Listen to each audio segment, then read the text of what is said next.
All right. Well, hello, everyone. Thank you for joining us today. My name is Teresa Tims. I'm president of TDR Mortgage, and we serve the Southern California market. I'd like to welcome Mr. Tom Pelton to the broadcast today. And he gave you a little bit of information about himself. And I had a little intro planned. So Tom is a realtor and recognized leader in the real estate industry for the last 10 years. He has been office manager at the Century 21 Award office in Rancho, Santa Margarita. He's overseen over 5,120 transactions in excess of 2 billion in closed sales. 2 billion? Wow, Tom. He's in charge. And the reason that I've asked him to join me is that I was attending a forecast event and a business planning workshop with his company in Irvine, and he was leading the event. And I really connected with what he had to say in terms of how he was preparing his agents for the market that we're moving into. You know, there's a shift in the market. And I just thought it was so intelligent, the information that he was giving agents, that I just really connected. And I thought that he would be a great person to interview. And especially because he's in charge of recruiting, hiring, and training agents. So with that being said, did I do a good job, Tom? That's just about it. I mean, there's I've got a whole life story we can go into, but that right. Okay. So real estate, that's what it is. So I did this like little outline that I shared with Tom, and I get asked all the time my advice for people that are looking to get into real estate. And it's such a broad thing. Hey, I want to be a realtor. What should I do? Well, there's a lot that goes into it. So I thought that we would just have a little chat, friendly chat today. And my take on it is, if you want to be a realtor, go work at a real estate office, go follow a realtor around and, find out what it is that they do. And then go do everything that it takes to get your license. And then sometimes I think, well, just go out and get your license. So Tom, if somebody is thinking of becoming a real estate agent, what are the first steps? What do you advise somebody? Because they have the DRE classes, what's the fastest way to meet the education requirements? Like what advice do you give to people looking to get into real estate? Well, first of all, the failure rate for real estate agents is extremely high. I hate to start out on a negative note, but it is a word of caution. If someone's thinking about getting into real estate, it is extremely difficult to get started. Getting the education is easy. There are the schools that provide that training. There's Kaplan schools, allied schools. You can Google those and you sign up for the classes and get your basic education and pass the test. But the challenging part is, after you have your license, actually getting business going. Somebody said that just about everybody in Orange County has a real estate license. And so there's a lot of people have a license. There's a lot of competition. And so that's where, once you do get your license, you want to get some coaching and some advice from someone with some experience on where you should spend your time and where you should spend your money, so that you actually succeed when you get started. What's the best way to get your license? Because someone can go basically they go online to the DRE and there's an application and there's classes that you have to take. And some people will go to a college and spread it out over a semester. What's the fastest way, though, to go get your license? The fastest way would be the two schools that I recommend. First of all, I recommend Kaplan schools, and you can Google that. They have the course all set up. And then there's allied schools that I recommend as well. And with those, they have your education. But then I highly recommend, most schools at the end will do a crash course over a weekend to get you ready to take the test. Because it's one thing to know the information, And it's another thing, however, to take the test. There's a way that the questions are asked that you have to be prepared for. Those schools will get you ready to pass that test.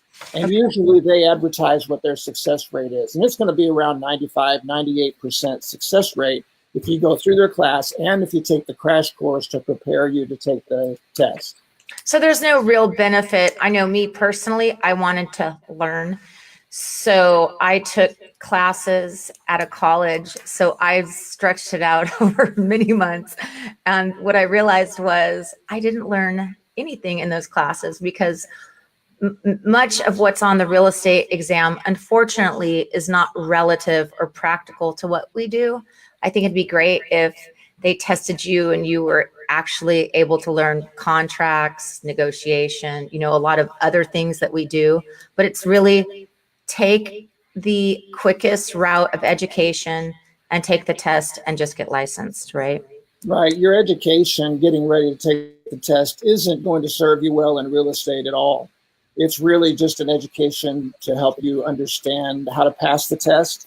There's some information that's helpful, but for anybody that's been in real estate, in real estate, you know that what you learn to prepare for this test doesn't really apply to the real world of selling real estate.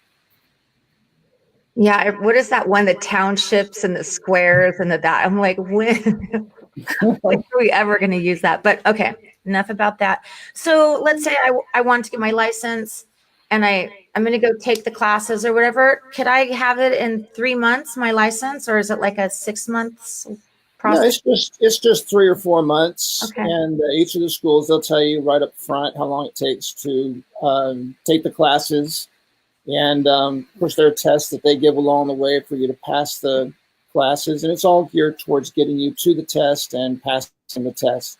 If there's any holdup, it would depend on how backed up the DRE is with assigning your test date and getting on the schedule for that.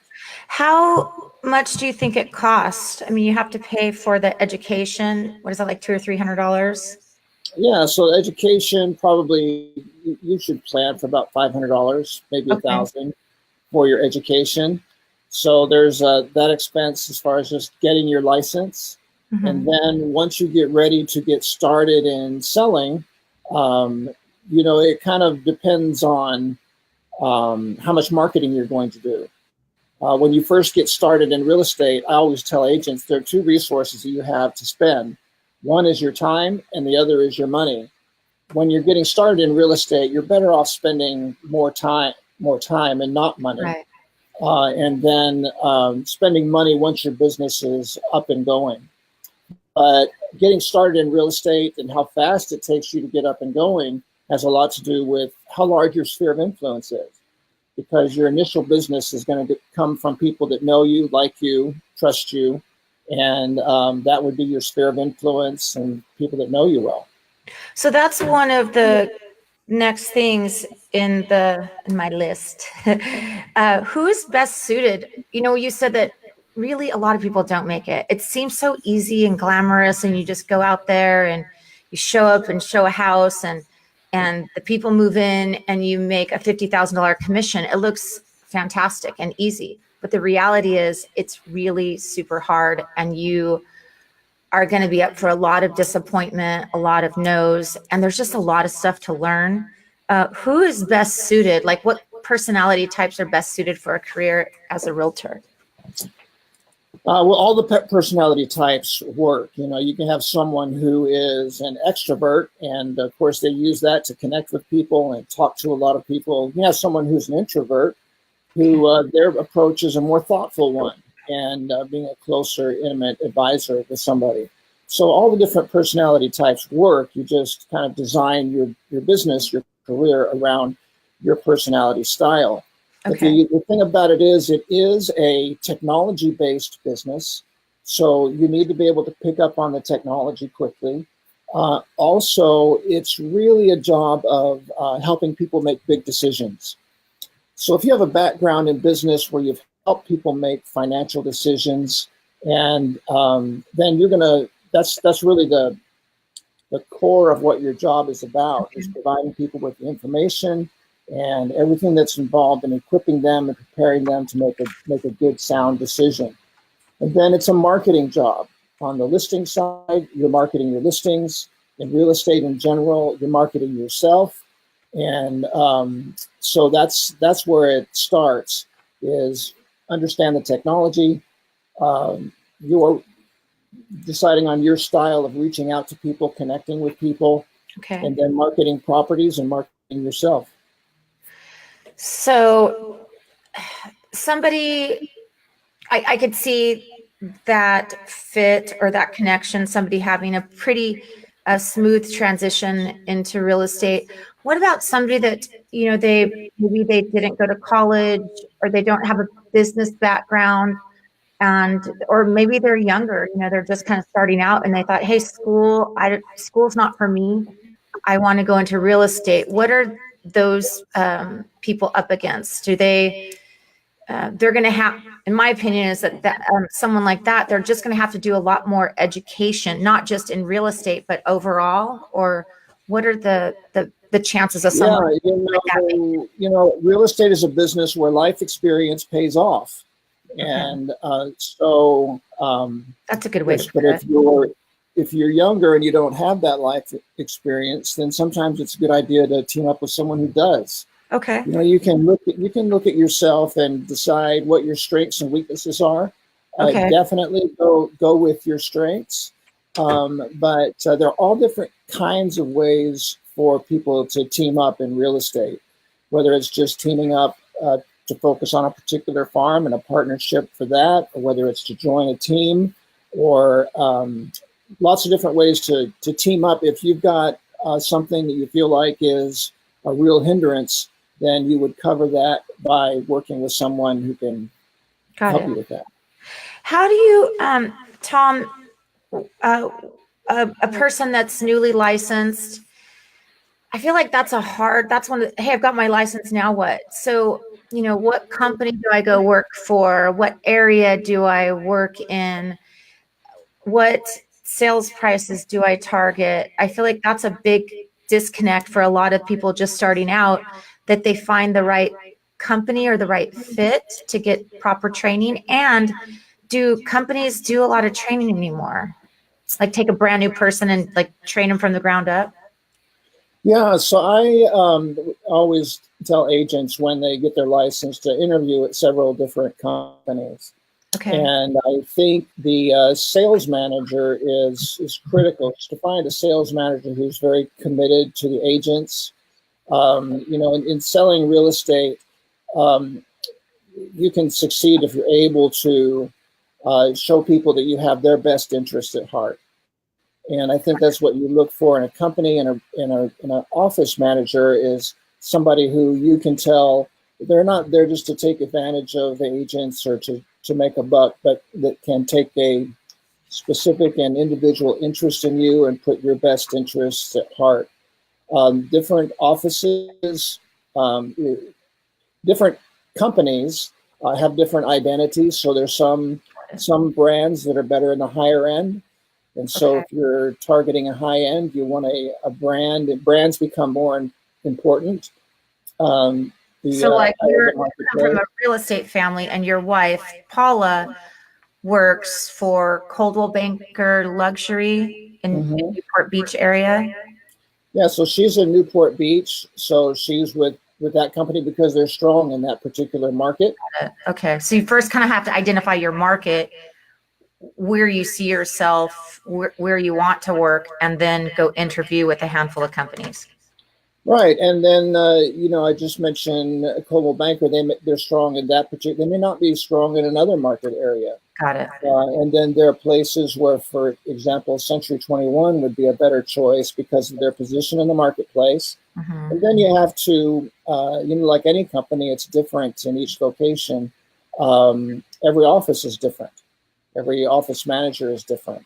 So you would think about the area and the price point where you want to be, and then interview with the companies or with the offices that are working in that market area. So I thought it was really interesting, your company culture, I really liked. And then I thought it was really nice. You know, I'm a lender, and lenders often don't get invited into, you know, real estate offices. It's kind of like there's already relationships and things like that. And I feel like your culture is very open and you embrace people, and the Dave Halpern training and sales, I don't know, mastery, mastermind events that you guys are hosting. I feel like that is so progressive. So my advice would be to do exactly what Tom is telling you, and go around and talk to a lot of people. And when you feel a connection with a company, it's something that just happens. I kind of feel like almost instantly. But you also want to make sure that they're offering the right opportunities for advancement of your career. So do you guys hire brand new people, Tom? Our particular office, we're not hiring brand new agents right now. And this is what's challenging in the marketplace, is that for a lot of companies, particularly in a market like Orange County, the failure rate of new agents is so high. And like how high? Like 95% fail, like one out of 10 make it? Yeah, it's really high. And the expense involved in helping a new agent get up and going. Yeah, it's a lot of time. That's why when people ask me, hey, I want to, you know, people could put their license here or whatever. I'm like, no, I can't train a new person, especially an agent. You know, that's not what I do. So I'm really grateful to you to share your knowledge, because I can't wait the next time someone asks me, I'll be like, oh, hey, I've got this great video. Check it out. Because these are exactly my thoughts too, but then I'm getting so much insight from you. You know, what I would suggest to a new agent is to go around to open houses. Going around to open houses would do several things for you. First of all, it's good for you as an agent to know the inventory, know the communities. And when you go around to open houses, agents will just start telling you everything they know. They'll tell you all about the open house. They're happy to have someone to talk to. They'll tell you all about the community. So it's a great way to get to, and you get to see how different agents handle open houses. So it's a great training for you as an agent. But here's the other thing. Somewhere along the line, there'll be an agent that you'll connect with. And probably the best way to approach an office would be through an agent who you like, they like you, and they give you an introduction to the office, to the manager. And so you have almost someone to sponsor you and to kind of open the doors for you. Okay.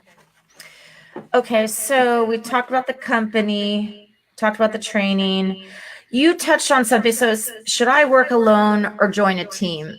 When I first started in mortgages, I started off alone, but it's really hard. And so I joined a team, and my manager, Emilio Nunez, was so skilled and savvy at mortgages, not only from a technical aspect. You know, he was a good loan officer, but he was also good at marketing, good at sales, had good people skills. And he did a clip of business. So, you know, he was probably doing like 10 or 15 loans a month. And I got to assist him on 10 or 15 loans a month. So I got exposure to 15 transactions that I would not have had the opportunity to work on. So for me, I felt like that was a big benefit to join a team, simply because of the exposure to so many transactions and so many different things that come up. Do you see that the success rate is higher when someone comes on and joins a team, or it's really just an individual choice? It can be. A team is a good place to get started. They're all different kinds of teams. And, you know, teams have become such a popular thing that you have to start looking closer at who the team leader is. The same way, if you're going to join an office, you would talk with the office manager. If you're going to join a team, you would want to take a look at the team leader. How long have they been in the business? How much business are they actually doing? Are they really qualified to be leading a team? And then also looking at the team agreement, because some team agreements can be to take advantage of the team members, where some others it's a little bit more of a partnership where there's a value. But joining a team is definitely an option to consider for a new agent. What If I joined a team as a new agent, would I expect like a base salary, or how does that normally work? All of real estate is on commissions. And so usually on a team, it's about a 50-50 split. Okay. And so that's kind of hard for a lot of agents to accept unless you recognize the value of being mentored and then the lead opportunities and open house opportunities that can come from a team. Well, 50% of something is better than 50% of nothing. That's right. That's right. Yeah. Speaking of the commission split, Tom, what is an average run-of-the-mill split for an agent that's brand new and receiving in-house training? Like, let's just say you took on new realtors. What would a new realtor expect to make as opposed to a realtor that has been doing it for a couple of years? Yeah, well, it depends on how much value the broker brings. You get what you pay for. And so there are companies that will hire you on a 100% split, but then you're not going to expect much in terms of technology or training or value there, or they have a bunch of fees to make up for that. So if you're going to expect value from a broker, you're going to need to pay for it one way or another. So, but then, you wouldn't have to accept less than, I think these days, probably about 60%, 70% for a new agent. And at that level, again, there's 100% to 60, 70%. If a company is offering you a lower split, they should also be able to show you the value, the reason why. Got it. And it should make sense in terms of you make more money if you're taking the lower split. So I think you look at the training, you look at the branding, you look at the lead generation opportunities, the technology, you look at the whole package and decide how much support you need. And if the split that's being offered can be justified by the value that you get. Okay, that's a good answer. I like it.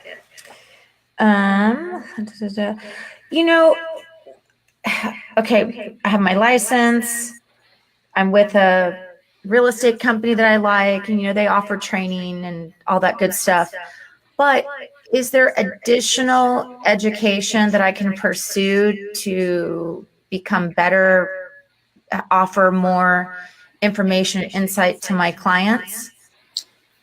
I think for the rest of your career, agents have to constantly stay updated. Everything's changing so fast. And there are a couple of different things. One is training. And then the other side of it is coaching. Knowledge and information is everywhere now. And so training in terms of classes, not as important as it used to be, because you can find the basic information online, or you can find a webinar, you can find all of that. But what's becoming, since information is so abundant, what's becoming more important now is coaching, so that you're getting some idea of how to use that information and to prioritize what you should be doing now, what's for now and what's for later, and some direction. It can be overwhelming and confusing. And so that's why we've seen the emergence of coaching over the last several years, of agents that will hire a coach, or you join an office where you have a manager that coaches you. I'd like to do a little plug for you if you want to just kind of tell the viewers what kind of agents you're trying to recruit right now and how they can contact you. I think that would be nice. Yeah, the agents I look for, my specialty is helping good agents become great agents. So for me, an agent that has proven themselves, or just enough time in the business to know what they're doing. I work with agents who they want to do it full time. They're in it to win it. They're professionals. So if someone's reached the point where they're doing 4 or 5 transactions a year and they want to do 15 or 20, then that's where I step in and help them build the systems and the marketing and the support to get to the level they want to get to, where they're running their business as a business. Okay, great. And then where can someone find you on the web? So you can just Google my name, Tom Pelton, and I'm at Century 21 in Rancho, Santa Margarita. Okay. And or it's pretty easy to remember. My email address is agentcoach@gmail.com. Okay. And I'll have your contact information once we're done here. Okay, let's see. Okay, so this is a big one. Okay, so I'm all in. I'm gonna be an agent. I've done my school. I'm going to come work at your company. I feel like the culture is good there. I like the area. You seem really cool. What, realistically, what am I going to make my first year? I mean, just on average, let's say I'm not, breaking any sales records. I'm not the best new agent of the year. I'm just a, middle of the road, average agent. How much money do I have to set aside? And like, how much, I know you mentioned that I'm going to be doing a lot of time, but then I also have to have some basic marketing materials. Like, what kind of budget am I going to need? Okay, so I can give you a really clear, specific answer to that question. Okay. And if you are in Orange County, the price points that we have here, if you are in real estate and you're in it full time, 40, 60 hours a week, you should expect to be making $200,000 in gross commission income. Okay. So now let's back that up. That's not going to happen your first year. So first of all, is to say, if you're in it full time and you've been in it a few years and you're not making 200,000, you're doing something really wrong, and you have to find out what that is. Now, to get from 0 to 200,000, it depends on your sphere of influence. How many people already know you? Because if you know a lot of people and you can market yourself to them, that happens a lot faster than marketing to strangers who don't know you and don't trust you. Okay, makes so sense. we look at your sphere first of all, and the people that you know and how you can reach out to them. And by looking at that, we can kind of get an idea of how long it's going to take you to get to that $200,000 mark. Okay, got it. So, so will I need I have to have money to live on, and then an extra $500 or $700 a month. Well, here's how you do it. Don't quit your day job. Okay. What you do is business cards. You need a website. Okay. You want to develop your social media, your online presence. It doesn't cost a lot of money. And you want to be focused on just talking to people every day about real estate. Okay. So it's not much money. And so you keep working your regular job while you're working at real estate, and you do what we call filling your funnel.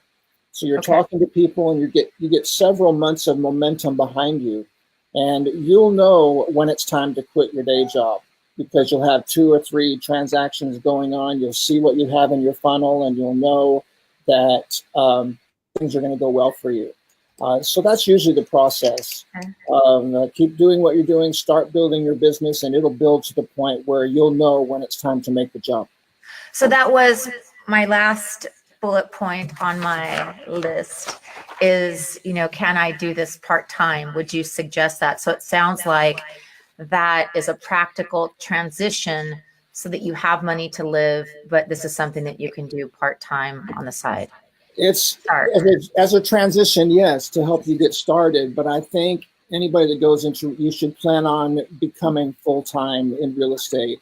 It's become so complicated that I think the client deserves somebody who's a full-time professional in this business. There's still plenty of people that do it part-time, but I really think the public deserves a full-time agent. And if you are just getting started, that's part-time. Like I said, you can find partners and people to work with you to cover what you don't have. Okay. But ultimately, you should go into it with a plan to become a full-time professional. Got it. Well, this has been so great. You're really good at answering questions. You're good at asking questions. Thank you. Well, I like it. It's really interesting to me, and I want to help people that ask me. Okay, or ask me for help, but to sit down with somebody for 45 minutes, that's a lot of time to spend on such a broad topic. So my last question for you is it real estate agent, realtor, or realtor? I don't know. When You you could use anyone. You I could always use say any one of realtor. those. It's Realtor, right? Realtor is what it's supposed to be. All right. Hey, well, I got you. Do you have a few more minutes? Sure. So your boots on the ground in Orange County in January, you were discussing market preparedness for your agents moving forward, transition into a market where we're having price declines. Can you just kind of give me your take on the market, where we're headed? What would be your estimate of price declines this year? Possibly some good opportunities for people to purchase, invest, that type of thing. Yeah, well, the great opportunity is interest rates. And January was a really strong year, really strong month for us here in Orange County, more than we thought, because the Fed came down. The Fed came out and announced they're not going to be raising rates. And so that just changed buyers' mood. That was a game changer. We were in trouble before then, frankly, because the inventory was higher than it had been since 2006, and demand was declining. And that saved us in January, but we still have an inventory problem that higher level of inventory than we've had for many years, starting in Orange County. Right. So it's not making prices go down. Because it's still not much of inventory, though, right? I mean, I hear that a lot. Yeah, inventory's up, but we still don't have a lot of inventory. It seems like buyers don't have as much selection as they did in the early 2000s, where there just seemed to be like multiple houses at a certain price point. Yeah, I mean, there have been times we've had double the inventory we have now. But the other thing that also affects the inventory right now is that buyers' expectations are higher than they've been before. They want it all, right? Oh, yeah. So if they're pickier than before. And so, yeah, if you're going to pay $1 million for a 2,000 square foot home, you want it to be nice. And homes that are just really show like a model and just great condition, beautiful, sell top dollar overnight. Okay. But if it doesn't have that kind of appeal, it can sit there. For my Inland Empire viewers that are looking to transition into Orange County, what are some areas that are affordable? I recently moved to Newport Beach, and people ask, "Oh, did you buy there?" I'm like, "No," because I don't know if you could even buy a house in Newport for under $2 million, maybe a condo or something. But what are some of the hidden gem areas in Orange County that my viewers should check out? Well, in North Orange County, Placentia is a real hidden jewel. It's right there by Yorba Linda and Anaheim Hills. Okay. So it's a great area, very much overlooked, but a really high quality of living for that entire area. But Placentia you should look at. Brea is also a really, real estate there has always been strong. Downtown Brea is just a cute section of town they've done a really good job with. There's shops and stores and restaurants there. And it's just so central to Orange County. You get to LA quick, get to the Inland Empire. And then in South Orange County, it would be Aliso Viejo. Still very affordable, $600,000-$700,000 homes. What's that? It's so pretty there. Yeah, it is. It's it's right there. Laguna and Niguel is next door, and average sale price there is $1 million. And then over the hills, Newport Beach and Irvine. But it's just an affordable community, really nice, right in between. So 2 or 3 years ago, the other one is Dana Point. Dana Point is, if you're going south, is really going through a lot of renovation and building and construction, and a resort is going in, and I think that's the direction things are going for. What resort is going in there? I don't recall the name of the resort, but they're dredging the harbor there so that larger yachts can come in, and redoing the whole downtown. It's I would like to have been in there 5 years ago. I bet. All right. A couple years ago, when I had clients writing offers on affordable Orange County property, like Brea, for example, they couldn't get their offer accepted because so many foreign investors were just buying stuff up, paying cash. Are we still seeing that in Orange County, or is that slowed down?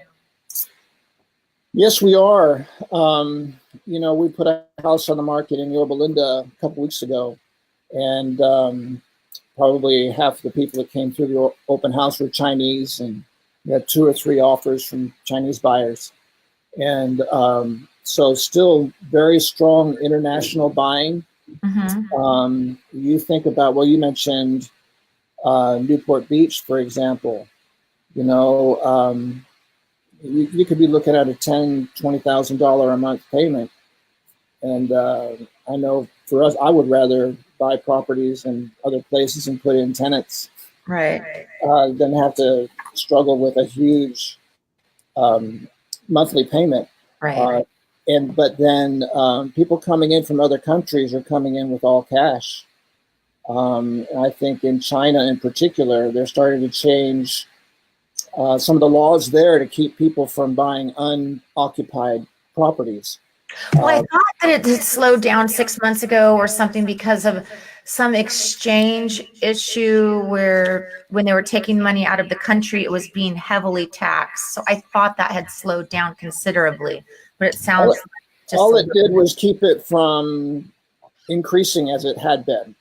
Okay. So, how we are here in real estate is that if something plateaus, we think it's slow. No, it's not growing as fast as it was previously. Yeah.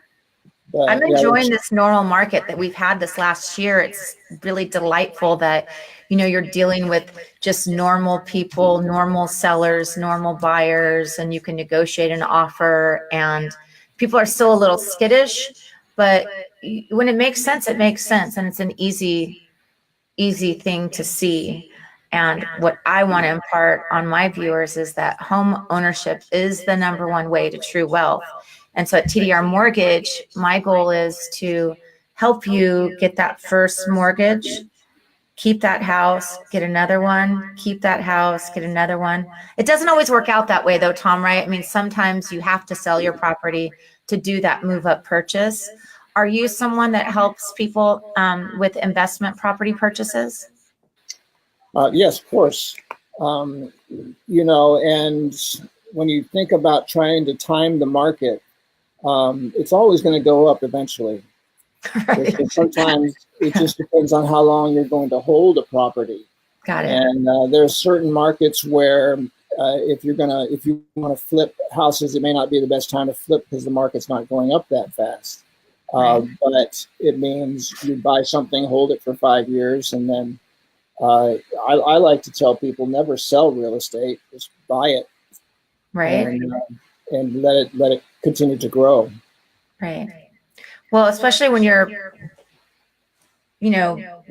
have a successful career, investment property is one of the best tax write-offs. So I love it for that part alone. Not to mention the fact that you rent it out and let someone else pay it off for you. It's genius, I tell you. Right. All right. Well, I think that's all my questions today, Tom. Okay. Just for today, right? Well, just for today. I might have another one for you tomorrow. Okay. No, tomorrow's Saturday. I will not bother you on Saturday. Okay.